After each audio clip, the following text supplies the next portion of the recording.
नमस्कार, स्वागत है आपका राज्यसभा टीवी की खास पेशकश खास मुलाकात में। मैं हूं कृति मिश्रा और आज मेरे मेहमान हैं केंद्रीय पशुपालन, डेयरी और मत्स्य पालन मंत्री गिरिराज सिंह जी। गिरिराज जी, स्वागत है आपका राज्यसभा टीवी पर। चलिए, धन्यवाद। बताएं। जो 20 लाख करोड़ का पैकेज है, इकोनॉमिक स्टिमुलस पैकेज, उसमें जो आपका डिपार्टमेंट है उसको भी तकरीबन 20,000 करोड़ जो मत्स्य संपदा योजना है उसके लिए एलोकेशन किया गया है। कितना महत्वपूर्ण ये स्टेप और आगे किस तरह का इम्प्लीमेंटेशन? देखिए, मैं बार बार कहता हूं कि देश के अंदर किसानों के साथ जब तक agriculture with live stock and fishery नहीं जुड़ता तो किसानों की आर्थिक स्थिति की बदहाली का चेहरा बनाने में ये सहायक होगा, बदहाली से निकाल के खुशहाली की ओर। अब पिछले साल लगभग गेहूं और चावल मिला के 4.5 लाख हुआ, थोड़ा बढ़ा, लेकिन दूध बढ़ के 7 लाख हो गया, 6,14,000 से। तो अब उस स्थिति में प्रधानमंत्री जी ने ये दोनों डिपार्टमेंट मिला के 53,000 करोड़ की व्यवस्था की है। अब उसमें पहले मैं एनिमल हस्बेंड्री को लूं, डेयरी को लूं, तो डिजीज सब उन्मूलन का विश्व में इससे बड़ा कार्यक्रम नहीं हो सकता। विश्व में मैं कह रहा हूं, जो एकदम उन्मूलन की बात की है। एक तो 13,500 करोड़ लगभग उसमें दिया है। अब आ जाता है ब्रीड का, तभी हम देश में 605 जिलों में, हर जिले में 300 गांव जो केंद्र की योजना से ब्रीड इंप्रूवमेंट करने के लिए हम एआई कर रहे हैं। तब ब्रीड हो गया। जब ब्रीड हो गया तो दूध को, अभी पूरा जो दूध उत्पादन हो रहा है देश में, उसका मात्र 20% ही ऑर्गेनाइज सेक्टर में है। यानी इंफ्रास्ट्रक्चर जो प्रोसेसिंग है, कोल्ड चेन है डेयरी का, उसको बढ़ाने के लिए 15,000 करोड़ का हमें फंड दिया है। यानी हम डिजीज भी समाप्त कर रहे हैं, हम उनके ब्रीड पर भी काम कर रहे हैं, हम वहां पर प्रोसेसिंग में भी, इंफ्रास्ट्रक्चर पर। तो हम ये तीनों काम कर रहे हैं। उसी तरह हम फिशरी में भी स्टेज बाय स्टेज कर रहे हैं। सर, जो लगातार बात हो रही है कि फिशिंग हार्बर बढ़ाना होगा, कोल्ड चेन, किस तरह से जो पूरा इंफ्रास्ट्रक्चर है उसको आगे मजबूत होते हुए देखते हैं आप? देखिए, स्वाभाविक है, जब हम मछुआरों को, समुद्र के मछुआरों को, हार्बर की बात आपने की, अगर वो मछली मार के लाते हैं, लैंडिंग साइट ना हो, तो पोस्ट हार्वेस्ट जो लॉस है अभी 20% का, 25, उसको हम 10% पर लाना है। उसके लिए हमें लैंडिंग साइट और हार्बर बनाना होगा। और उसी तरह से जो हमारा इंडिजिनस बोट है मछुआरों के, उसको हम अब धीरे धीरे डीप सी वेसल में जाएंगे। लेकिन मछुआरे रिस्क लेते हैं। जब समुद्र में जाते, तूफान आता, तो हम नेविगेशन की भी चर्चा कर रहे हैं, टेक्नोलॉजी की भी चर्चा कर रहे हैं, साथ में साथ उनका रिस्क कम हो, इसलिए हम केज कल्चर भी देश में, समुद्र में शुरू कर रहे हैं। आज हम लगभग 50,000 करोड़ का एक्सपोर्ट कर रहे हैं। 26,000 27,000 करोड़ एनिमल हस्बेंड्री में मीट का, और 75,000 करोड़ का हम एक्सपोर्ट कर रहे हैं। इसे डबल पर ले जाना है। इसके लिए हम केज कल्चर को भी लिया है। हम नए स्पेसीज को लिया है। एक सीवीड है जो पूरी दुनिया में अभी, उसको चाइना सबसे ज्यादा एक्सप्लॉइट किया है, सबसे ज्यादा। हम नया जा रहे हैं सीवीड में। हम ऑर्नामेंटल फिश को लिया है जो दुनिया में लगभग अभी बहुत बड़ा स्कोप है। तो हमने ऑर्नामेंटल फिश को लिया है एक्सपोर्ट के लिए, डोमेस्टिक के लिए। हमने सीवीड को लिया है, हमने केज कल्चर को लिया है। और वही नहीं, हम अब एक मड कार्प, वो उसको भी लिया है, कई स्पेसीज को लिया है। हम एक तरफ एक्सपोर्ट के लिए एक अलग पॉलिसी बनाएंगे, प्रोसेसिंग का, कोल्ड चेन का, और फार्मर के लिए चाहे इनलैंड फिशरी हो, चाहे ब्रेकिस वाटर हो, चाहे रिजर्वायर हो, हम सबके लिए एक समेकित योजना बनाएंगे। और इतना जरूर मैं आपसे कहूंगा कि लास्ट जो यूपीए सरकार था 9 से 14, उसमें मछली का ग्रोथ केवल 4.7 था।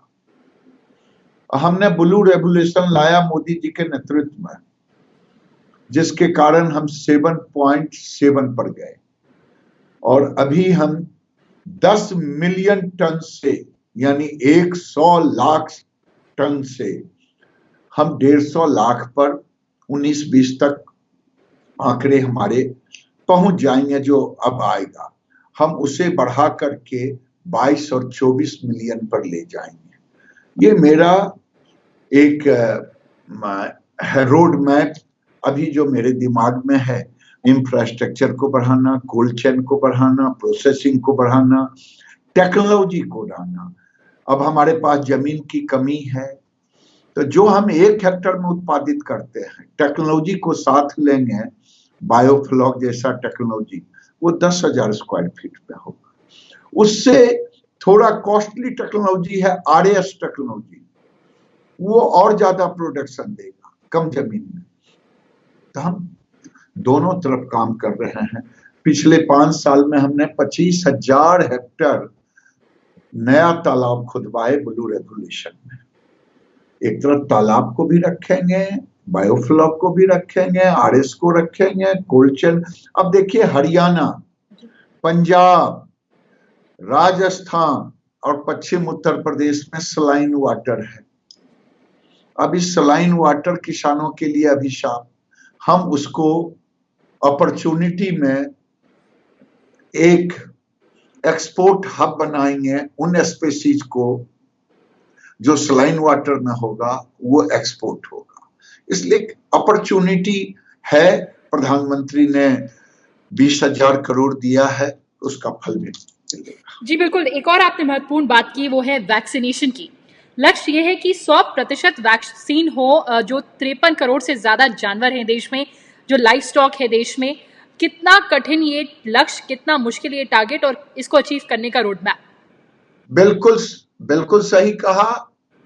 लॉकडाउन के पहले हमने शुरुआत की थी, कई कठिनाइयां आया है, इसीलिए हम अब फिर से नए प्रधानमंत्री के नेतृत्व में 53 करोड़ के लिए वैक्सीनेटर हमें चाहिए, दवा चाहिए, एयर टैग चाहिए। हम सबको मिला करके तब मैं इसकी शुरुआत करूंगा, और दुनिया का ये सबसे बड़ा कार्यक्रम होगा। दुनिया का, देश में तो आज तक ये कदम किसी ने नहीं उठाया, किस पीछे की सरकार ने, क्योंकि एक जानवर को अगर एफएमडी हो जाता है तो 30% उसका नुकसान होता है, दूध गिर जाता, उसको फिर प्रेगनेंसी में दिक्कत होती, समय लग जाता। तो हम उसको भी कर रहे हैं। जी बिल्कुल। और अगर और एलोकेशन की बात की जाए तो बी कीपिंग पर भी ध्यान दिया गया है। अगर हम वित्त मंत्री ने जो भी अनाउंसमेंट किया उसकी बात करें तो 500 करोड़ का फंड बी कीपिंग के लिए रखा जाएगा। किस तरह से ये मदद करेगा और आर्थिक उत्थान जो है किसानों का, या तो फिर जो यंग माइंड्स हैं उनको इस क्षेत्र में लाने के लिए? ये मैं इतना ही कहूंगा कि हम नेचुरल रिसोर्सेज, ये मेरा बी कीपिंग का है। हम दुनिया के एक्सपोर्टर में भारत एक अपना स्थान रखता है, हम इसको बढ़ा करके नंबर 1 पर ले जाएंगे, और किसानों की आमदनी इससे 5 गुना बढ़ेगा। तो बी कीपिंग, अब तो प्रधानमंत्री जी ने 5,000 करोड़ रखा है, एरोमेटिक और मेडिसिनल प्लांट के लिए अलग 500 करोड़। तो ये एक डाइवर्सिफिकेशन ऑफ क्रॉप्स है। किसान आज तक गेहूं, मक्का और चना, या बहुत हुआ तो गन्ने में रहते हैं। कि हम अभी एक लाइन और करेंगे, जो मैं बार बार कहा हूं जो हमारे बेसहारा पशु हैं उनके साथ जोड़ करके हम फ्री रेंज पोल्ट्री को भी डेवलप कर रहे हैं। आईसीआर बरेली में चल रहा है, हैदराबाद में चल रहा आईसीआर के पोल्ट्री रिसर्च में। तो मैं कई सेक्टर में आने वाले दिनों में उत्तराखंड के सरकार के साथ भेड़ और बकरी के साथ चल रहा है, नॉर्थ ईस्ट में सुअर के लिए। तो हम सभी सेक्टर को सामान्य रूप से इसमें समाहित करेंगे। लगातार प्रधानमंत्री जी एक नारा दे रहे हैं, अब वो है वोकल फॉर लोकल। किस तरह से देखते हैं आप? देखिए, ये देश के अंदर समय आ गया है कि राष्ट्र की भावना को जगाते हुए अपने में लेना और ये निश्चय करना कि जो हमारे गांव में पैदा होता है, चाहे 10 पैसा सस्ता बाहर में मिलेगा तो पहले हम गांव में लेंगे, और गांव से बाहर अगर हमको जिले में सस्ता मिलता है तो दूसरे जिला का नहीं लेंगे, और दूसरे जिला से राज्य, राज्य से देश, हम यहां तक लोकल फॉर वोकल होंगे तो आज भारत एक समृद्ध राष्ट्र के रूप में उभर करके आएगा, मुझे पूरा विश्वास है। गिरिराज जी, इस बीच जब हमने कोरोना वायरस देखा तो कई सारी भ्रांतियां भी फैलाई गई, कई अफवाहें भी आई कि जो नॉनवेज खाना है उसकी वजह से दिक्कतें होंगी। उनमें हमने देखा कि जो पोल्ट्री फार्मर्स हैं उनको भी बहुत नुकसान हुआ। किस तरह से आज ये कोशिश है आपकी उन भ्रांतियों को दूर करने की? देखिए, बिल्कुल सही कहे, भारत में बड़े जोर से अफवाहों का बाजार चला कि मीट, मछली, मुर्गा खाने से कोरोना रोग फैलता है, तो लोग डर गए जो नॉन वेजिटेरियन थे। पोल्ट्री सेक्टर को नुकसान हुआ है। मैं उम्मीद करता हूं कि आने वाले दिनों में हम जल्द ही उबरने का रास्ता निकालेंगे पोल्ट्री सेक्टर। 12 स्टार्टअप्स जो इनोवेटिव सोल्यूशन प्रोवाइड कर रहे हैं एनिमल हस्बेंड्री को, उनको भी आपने आगे अवार्ड दिया है, आने का आपने उनको न्योता दिया है। किस तरह से स्टार्टअप्स की आप चेन बना रहे हैं डेयरी सेक्टर में और एनिमल हस्बेंड्री सेक्टर में? देखिए, आज हमारे देश में युवाओं में प्रतिभा की कमी नहीं है। आज लगभग मैं समझता हूं 1600 से ज्यादा स्टार्टअप है। हमने भी कुछ इश्यूज दिया था देश के सामने युवाओं को, और मैं धन्यवाद देता हूं, उन्होंने सलूशन दिया है। चाहे फीड का सलूशन हो, चाहे एआई गर्भाधान का सलूशन हो, हमें मिला है सलूशन। अभी अभी हमने उनको अवार्ड दिया है, पिछले शुक्रवार को, यानी कल नहीं, इसके पिछले हफ्ते। और मैं उम्मीद करता हूं आने वाले दिनों में फिशरी सेक्टर भी स्टार्टअप के साथ जुड़ेगा। एनिमल हस्बेंड्री भी कई सेक्टर में स्टार्टअप के साथ हम जुट रहे हैं और आगे भी जुटेंगे, क्योंकि जब युवा के अंदर चैलेंजेज होता है तो जो अभी सलूशन नहीं है उस सलूशन को निकाल के देते हैं, वही स्टार्टअप है, उन्होंने दिया है। जी बिल्कुल, आपने जैसा कहा कि फिशरीज पर काफी कंसंट्रेशन है सरकार का। जो मोदी 2.0 सरकार रही उसमें फिशरीज डिपार्टमेंट अलग से बनाया गया, आप उसको हेड कर रहे हैं। लगातार एक ये विषय रहा है कि नेशनल फिशरीज पॉलिसी बहुत जल्दी हमको देखने को मिलेगी। कब तक मिलेगी? किस तरह के एलिमेंट्स इसमें एक्सपेक्ट किए जा सकते हैं? देखिए, हमें 3-4 चीज लाना है। मैरीन और इनलैंड फिशरी का रेगुलेशन, डीजीज रेगुलेशन, कई हमें ऐसे अध्यादेश, कई हमें बिल जो उम्मीद है कि अगले सदन में हम लाने में हो सकता है सक्षम हो, अगर तकनीकी कठिनाई नहीं आया तो। क्योंकि रेगुलेशन लाए बगैर 8000 किलोमीटर का समुद्री है, उसको रेगुलेट करना, फिशरी में भी रेगुलेशन की जरूरत है, डीजीज के लिए भी जरूरत है। तो ये सब सेक्टर को हम उम्मीद है कि अगले सत्र में लाने की कोशिश करेंगे। Sir, dairy entrepreneurship development scheme की कितने आप अचीवमेंट्स देखते हैं? देखिए, मैंने पहले कहा कि देश में जो डेयरी के सेक्टर में, हम ब्रीड के सेक्टर में हम डेवलपमेंट कर रहे हैं, ट्रांसफॉर्म कर रहे हैं जेनेटिक, हम सॉर्टेड सैक सीमन ला रहे हैं, इंडिजिनस भी ला रहे हैं, बाहर से भी 10 स्थानों पर हम अमेरिका की एक कंपनी के साथ कर रहे हैं। तो जब दूध हमारा बढ़ेगा, अभी भी हम मात्र 20% दूध ही ऑर्गेनाइज सेक्टर में ले पा रहे हैं। तो अगर मैं धीरे धीरे रीच मेरा कम से कम 40% दूधों तक हो, उसके लिए हमें cold chain, processing, value addition, तो वो इंफ्रास्ट्रक्चर का उसी के साथ जुड़ाव होगा। गिरिराज जी, कोविड-19 के बीच कई ऐसे संस्थान हैं जो एनिमल हस्बेंड्री से जुड़े हुए हैं, जिन्होंने आपको ये सजेशन दिया है या ये एक चेतावनी दी है कि जो हाथियों से भी एक बीमारी आ सकती है। क्या कोई चिंता का विषय है अभी? नहीं, मैं आपकी बात नहीं समझ पाया, क्या कहना चाह रहे हैं? जी, मैंने कहा कि कोविड-19 के बीच भारत में जो हाथियों से फैलने वाली बीमारी है, उसका कई लोग खतरे के बारे में जिक्र कर रहे हैं। क्या कोई खतरा है अभी इस वक्त? अभी तक डिपार्टमेंट के सामने में नहीं आया। हाँ, ये जरूर है, अफ्रीकन स्वाइन फीवर आसाम में, अरुणाचल में आया है, और सुअर में स्वाइन फ्लू होता है जो आदमी तक आता है, तो इसकी कोई सूचना हमारे पास अभी नहीं है।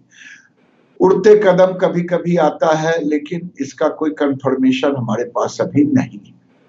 जी बिल्कुल। गिरिराज जी, आखिरी सवाल आपसे जानना चाहूंगी कि जिस तरह से अब ये योजना बनाई जा रही है कि एक अपॉर्चुनिटी होना चाहिए कोरोना वायरस के बाद भारत के लिए, चाहे वो किसी भी उद्योग में है, किस तरह से आगे जो डेयरी सेक्टर है उसमें आप भारत की भूमिका देखते हैं विश्व में? मैंने शुरू में ही कहा, मेरे सामने चैलेंजेज हैं। अगर वैक्सीनेशन करना है तो वैक्सीनेटर का चैलेंजेज हैं, अगर हमको जेनेटिक ट्रांसफॉर्म करना है तो बुल का, तो वो हम कर रहे हैं IVF ET के माध्यम से, सॉर्टेड सेक्स के माध्यम से, प्रोसेसिंग के माध्यम से, वैल्यू एडिशन के माध्यम से। उसी तरह फिशरी में भी हम प्रोसेसिंग को, हम एक्सपोर्ट को, हम टेक्नोलॉजी को, हम सबको साथ लेके market end to end cold chain को, सबको समाहित करके एक नई दिशा देने की काम करेंगे, और उम्मीद है कि हम सफल होंगे प्रधानमंत्री के नेतृत्व में नई नीतियों के साथ आगे बढ़ने में। गिरिराज जी, चलते चलते लोगों को क्या सलाह है आपकी, जो भ्रांतियों में ना फंसे, किसी भी तरह के र्यूमर में ना फंसे? अगर मेरे सेक्टर के विषय में आप कहेंगे तो मैं इतना ही कहूंगा आपके माध्यम से कि मेरा सेक्टर एक ग्रोइंग सेक्टर होगा, और इस सेक्टर में पहले भी आ चुका है। मैं किसी को नहीं कहता कि आप मांस, मछली, अंडा खाएं, खूब दूध पिए। अगर दूध के साथ जिनको मांस, मछली, अंडा खाना है, कोरोना से निर्भीक रहें, क्योंकि इन सब चीजों में वो सारे तत्व हैं जो इम्यूनिटी को बढ़ावा देता है। कई लोग जो मांस, मछली नहीं खाते हैं, वो अपने ढंग से कभी कभी सोशल मीडिया पर बातों को उछाल देते हैं। मैं उनसे भी प्रार्थना करूंगा कि सब मिलकर के जो खाते हैं उनको भी धन्यवाद, जो ना खाते हैं उनको भी धन्यवाद, जो मांस, मछली नहीं खाते हैं, खूब दूध, दही, छाछ, मक्खन, खूब वैल्यू एडेड चीज खाएं, पिए, रहें। जो खाते हैं, अब मैं ऑर्गेनिक मीट के लिए भी एक कानून बनाने जा रहा हूं कि ऑर्गेनिक सर्टिफिकेशन कैसे हो, A2 मिल्क का सर्टिफिकेशन कैसे हो, ये मैं सोच रहा हूं। इस पर भी अधिकारियों के साथ बात कर रहा हूं। मैं देशवासियों को इतना ही कहूंगा कि कृषि आधारित पशुधन ही देश के विकास का मूल मंत्र होगा, देश के विकास का मूल मंत्र होगा, क्योंकि केवल धान और गेहूं में अब हम सफिशिएंट हो गए, हम एक्सपोर्टर हो गए। अगर हम हरा चारा लगा करके जानवर पालते हैं, दूध उत्पादित करते हैं, तो किसी भी चावल, गेहूं, अन्य क्रॉप से अधिक आता है पैसा। अगर हम 1 एकड़ में मछली पालन करते हैं टेक्नोलॉजी से, तो कोई क्रॉप नहीं है कि जो उसके बराबर आए। तो ये एग्रीकल्चर विथ लाइव स्टॉक सबसे बड़ा मूल मंत्र होगा भारत के विकास में। रूल जो आत्मनिर्भर भारत होगा, उस आत्मनिर्भर भारत में लोकल को जो वोकल बनाएंगे, उस लोकल के वोकल में ये बहुत बड़ा योगदान देगा। जी गिरिराज जी, बहुत बहुत धन्यवाद। आप जुड़े हमसे सोशल डिस्टेंसिंग के जमाने में स्काइप से। धन्यवाद हमसे बात करने के लिए। बहुत बहुत